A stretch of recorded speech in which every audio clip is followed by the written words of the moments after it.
Hello everyone! Meron tayong mini vlog for today. And today nga is Sunday, February 15. Nagpunta kami na Antipolo, syempre para magsimba.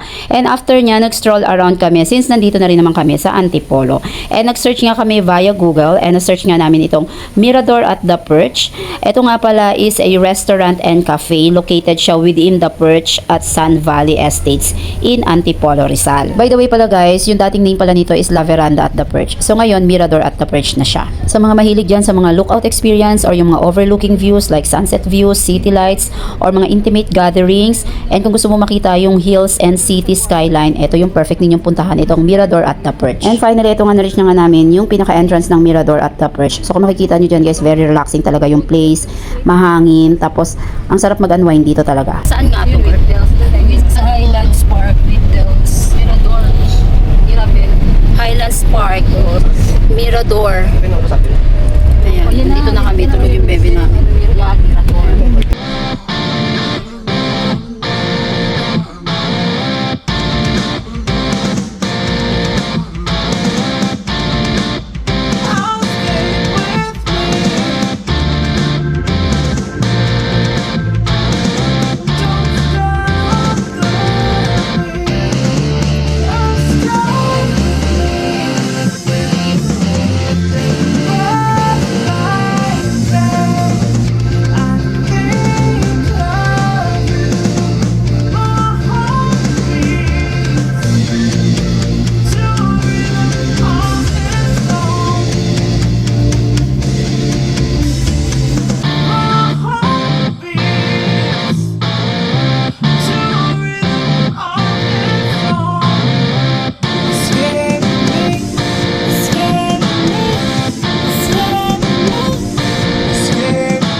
Hindi nga kami nakapag-dine in dito sa Mirador kasi walk-in lang kami. And itong araw na to is fully booked na sila. So, mas ina-advise nila na dapat, kung pupunta kayo dito is dapat magpa-book na kayo. So, ang next destination namin is dito sa Windels. Malapit lang din dito sa Mirador at the Park. Parang iikot lang din kayo.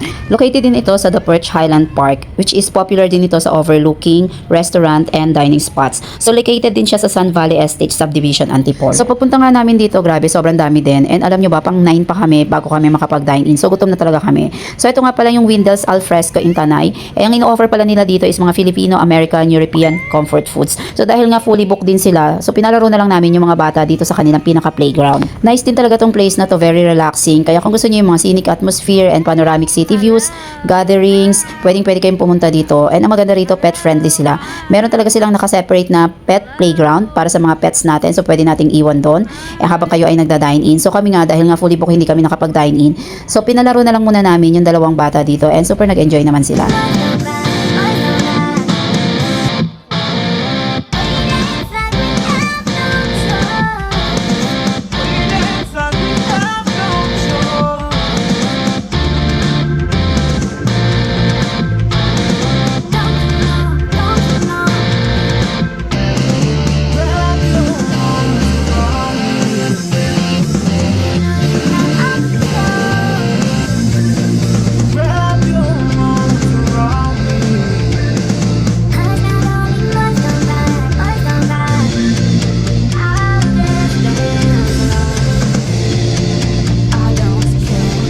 So, yan ang ating mini vlog for today. Thank you for watching guys and until next time sa ating mga next travel trips.